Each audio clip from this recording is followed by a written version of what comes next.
My name is Harold Shurtleff. I'm the New England coordinator for the John Birch Society. We want to welcome you to the program. I want to ask the viewers to get a note, some notebooks, pens and pencils, because there's going to be a lot of information that you may want to write down. And also, at the end of the program, there'll be a number that you may like to call to get additional information. The topic of this program is the Federal Reserve Bank. Now, many people out there have never really looked into it, and some of the information that you're going to hear tonight may be shocking. It may be even frightening. Well, we want you to understand that there is a solution to some of these terrible problems that we're facing, and so stay tuned for the solutions as well as understanding the problem. Our guest today is Mr. Ed Griffin. Mr. Griffin is the author of The Creature of Jekyll Island, which is here on the table.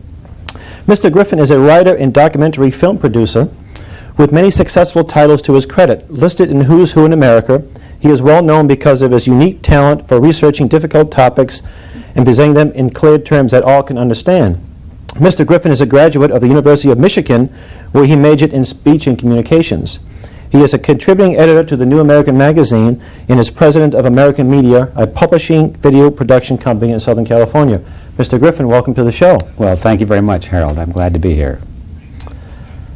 The title of the book reminds me of a Stephen King novel, The Creature from Jekyll Island. What exactly is Jekyll Island? What or where is Jekyll Island? Right. Well, obviously, this is a documentary, and so we're not talking about a sequel to Jurassic Park or something like that. We're talking about a place where the Federal Reserve System was actually conceived back in 1910. And it's a real island. It's off the coast of Georgia. And back in 1910, when the action began on this story, the island was completely owned by a small group of New York millionaires, the families of these millionaires, such names as J.P. Morgan and William Rockefeller. The island was called the Jekyll Island Club, and this is where the families of the super wealthy went to spend the winter months. And it's really fascinating regarding the fact that the Federal Reserve System was actually conceived at a highly secret meeting that took place on that island in 1910. And the key to understanding the Fed today is the secrecy that surrounded that meeting, because normally there's no need to have a meeting in secrecy unless there's something that you want to hide. And so anyway, if you'd like me, I could tell you that story because it's a good lead-in to what's in this book. Well, I think that before you do that, what is the Federal Reserve Bank?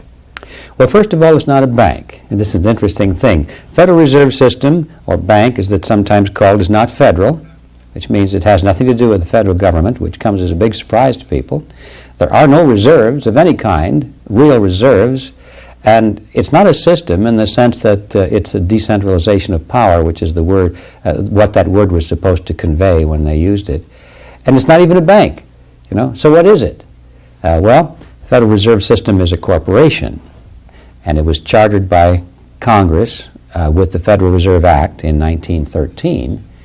And it's a corporation which was given the franchise, the exclusive franchise to create the nation's money.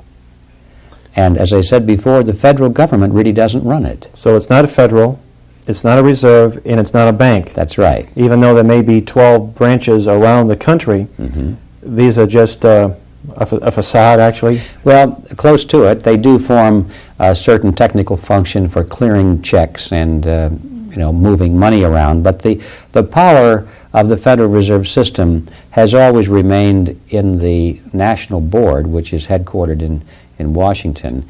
And the power of the system, as far as the Open Market Committee and the decisions involving day-to-day operations of the Fed, really still remains in the New York so-called branch of the system, but it's more than just a branch. That's the component of the system which holds the power today. Now, the president does appoint some Federal Reserve officials, so this may give the appearance that maybe it is indeed part of the government. Yes, the president has the authority to appoint the national members of the board and the chairman of the board, so there is some indirect political influence there. And Congress, of course, can change the rules by which the Federal Reserve operates. They can amend the charter, and if they really wanted to, they could abolish the Fed. So there is some indirect political influence. But in reality, as it operates on a day-to-day basis, it has complete autonomy, just like the Supreme Court would. Well, let's get back to, now that we have got a little understanding of what the Federal Reserve is, let's get back to Jekyll Island and what went on there. Why the secrecy? And why doesn't the average American know this? Because of its profound impact on this country. It should be in every single textbook, every history book in the country. When I was going to high school, junior high school, I heard about a Federal Reserve Bank, but that's all I knew. I knew nothing about this Jekyll Island. So, right. Well, you weren't supposed to know about it, really, because when I also went to school, I didn't learn any of this. It was only when I got into the research phase of it, and then I realized that there's a lot going on out there that doesn't meet the eye, you know. And by the way, none of this is really that hard to find. It's in the public record if you're willing to dig for it. You can find most of this information in your major public libraries. But in any event, here's the story. It was 1910, which remember is about 3 years before the Federal Reserve System was actually passed into law. So this is a 3-year jump on it. And it was in that year that a group of 7 very powerful financiers gathered in secret at Jekyll Island to create the concept of the Federal Reserve System. And every one of these concepts eventually was embodied in the Federal Reserve Act. And the way they gathered is really interesting. Here's what happened. It was November of 1910 when Senator Nelson Aldrich, who was the Republican whip in the Senate at that time, sent his private railroad car to the New Jersey Railroad Station. And he and 6 of these others gathered there to get on that car and travel southward to Georgia, to Jekyll Island. And those 7 men had been told to come very secretly, not to be seen together, not to talk to each other, to shun newspaper reporters if they ran into them, and they all would have been recognized by any newspaper reporter had they these been were spotted. some very prominent people. Oh, very prominent people, and if you like, I can give you their names in a moment. One of the attendees came carrying a shotgun in a traveling case, so if he had been asked where he was going, he could say that he was going duck hunting, you know. But the fact of the matter is that man had never fired a gun in his life, you know, part of the deception. And when they got on board this private railroad car, they were told to use their first names only, not to use their full names. In fact, a couple of these people abandoned their first names completely and used code names to talk to each other. And the reason for that is that they were concerned that the servants on the train crew would recognize them and that they might talk and then the word would get out and the secrecy would be exposed. Well, they traveled southward, a 1,000-mile journey in this car. They wound up in Brunswick, Georgia. They took the ferry across the inland straits and they wound up at the Jekyll Island Club. Now, I went to Jekyll Island just recently when I came back here on the East Coast to check it out, and I thought since I was supposed to be an expert on this topic, I ought to at least see Jekyll Island. And it looks exactly like I thought it would from reading the record. There was a very elaborate clubhouse there, very luxurious, and it's still there, by the way. It's been restored by the state of Georgia. And there are a lot of buildings there, what they called cottages, where some of these families had built their summer homes. Well, they didn't look like cottages to me. They were mansions, magnificent, magnificent homes. But in any event, at this time of this meeting, the island was empty because that was November and the season started in January, so there were just a few maintenance people there. It was an ideal place to have a confidential meeting. So these 7 men went to the clubhouse, and for 9 days they sat around a table and they debated, they argued, they spoke, they compared notes, and they drafted the essential form of what became the Federal Reserve System. Then they came back to New York and they disappeared back into Wall Street, and for quite a few years afterward they denied that such a meeting took place. And then later, as it became known that some of them had been there, they said, well, yes, but we just gathered to talk about banking matters and play cards and that kind of thing. And then eventually, after the Federal Reserve System was firmly established and everybody revered it as an American institution, Then they began to speak openly about the meeting and what happened and what they did. They wrote books on the topic. Some of them wrote magazine articles, and they gave interviews to newspaper reporters. And at this late date, we're able to piece together that story. Well, why the secrecy? As you just asked a moment ago. There was a very good reason for it. At the time, 1910 through 1913, there was a great concern among the American people over the concentration of wealth into the hands of a very few families, and furthermore, they were concerned over the concentration of financial power into the hands of a few investment firms on Wall Street. They called that group the Money Trust at the time. And so there was a hue and cry in Congress for legislation to break the grip of the money trust over the nation's markets. Well, the bill that was offered to break the grip of the money trust, as we see, was written by the money trust. By the money trust. So you see what a scam it was. Had this been known that these were the men that were drafting the so-called reform legislation, why then no one would have accepted their bill. It would have been dead before it even got to Dead on Congress. arrival, absolutely. So that was the basic need for the secrecy. There were other things involved.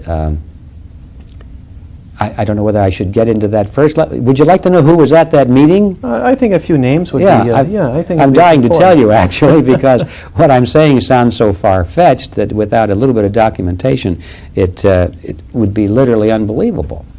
Now, we know who those men are now, because they admitted it. In fact, they boasted about it in later years. There were 7 of them. The first one I mentioned was Senator Nelson Aldrich. That sounds familiar. That sounds very familiar? familiar, yes. The name Aldrich? Sure. Yeah. Remember Nelson Aldrich Rockefeller? Rockefeller, yes. Okay, that's the family tie. Senator Aldrich was the chairman of the National Monetary Commission, which was the committee created by Congress for the purpose of proposing reform legislation for the purposes I just mentioned. So basically his job was to make sure these guys, to keep them in line, ostensibly. Well, yes, that's like asking the wolf to build the defense around the chicken coop. Yes. Anyway, he was in charge of the National Monetary Commission. He was a business associate of J.P. Morgan. He was the father-in-law of John D. Rockefeller, Jr., which means that eventually he became the grandfather of Nelson Aldrich Rockefeller, who became our vice president. Okay, he was the first one there. Then there was Abraham Piatt Andrew, who at that time was the Assistant Secretary of the Treasury. Frank Vanderlip was there. He was the president of the National City Bank of New York, which at that time was the largest of all the banks in the country, the largest one in New York, the most powerful banking institution, literally, that there was anywhere in the country. And he represented the financial interests of William Rockefeller and Kuhn Loeb and Company. Okay? Henry Davison was there. He was the senior partner of J.P. Morgan Company. Okay? Charles Norton was present. He was the president of the First National Bank of New York, another one of the giants. Benjamin Strong was present. He was head of J.P. Morgan's Bankers Trust Company. And incidentally, he later became the first head of the Federal Reserve System 3 years later. And finally, there was a fellow by the name of Paul Warburg, very interesting character. He was born in Germany, later became a naturalized American citizen. He was a partner in Kuhn Loeb and Company. He represented the Rothschild banking dynasty in England and in France. And his brother was Max Warburg, who was the head of the Warburg Banking Consortium in Germany and the Netherlands. Paul Warburg was one of the wealthiest men in the entire world. And for those people who are Little Orphan Annie fans, they may remember that in that cartoon strip there was a character called Daddy Warbucks. Well, Paul Warburg was the real Daddy Warbucks, after whom that caricature was named. And I have a picture of Warburg in my book, and if you want to compare his photograph to the drawing of Daddy Warbucks, you can see quite a similarity. So these folks weren't just bank tellers. No, We're they talking weren't about bank tellers. perhaps 1/4 of the world's wealth was represented That's at right. that meeting there. That's right. 1/4 of the wealth of the entire world was incredible. represented by these 7 men. This was, in fact, the money trust. That's incredible. Now, why did they establish a Federal Reserve Bank? Things were going pretty well. We had a pretty growing economy before then. So why was there a need to even establish one? Well, that's right to the point, Harold, because it's easy to see why if the bankers, or the big bankers now, we're talking about the mega banks, not the little banks, because the little banks are the ones that are getting squeezed out by this whole process. It's easy to understand why they would want to write their own reform legislation in order to deflect it so that it might not affect them. But they had something else in mind, and when you look at that list of men who were there, there's something really interesting about it. Here we had the Rockefellers, we had J.P. Morgan, we had the Warburgs, Kuhn Loeb and Company, the Rothschilds. You know, these were all competitors. Well, when competitors get together and come to an agreement, you better have a lot of coffee in you, because you better be on your toes. There's something going down here. What is it? Well, to answer your question very succinctly, it's a cartel. A cartel was being formed. The Federal Reserve System is a cartel, a banking cartel, and that was created on Jekyll Island, and the Federal Reserve Act is the cartel agreement which was enforceable now by law. Now, a cartel is a grouping of independent businesses which come together for the purpose of reducing or eliminating competition between themselves to enhance their profits. And they do this by fixing prices or dividing up market share or agreeing that this member of the cartel will produce that product and somebody else will produce another one and they won't compete, or services of this kind. Dividing it up, avoiding competition so they can charge more for their products and services.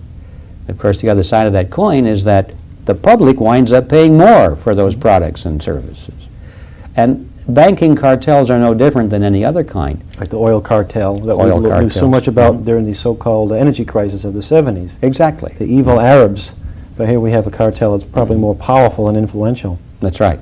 So the reality is that the Federal Reserve System is the embodiment of a banking cartel that was hammered together as early as 1910 in secret at this meeting on Jekyll Island.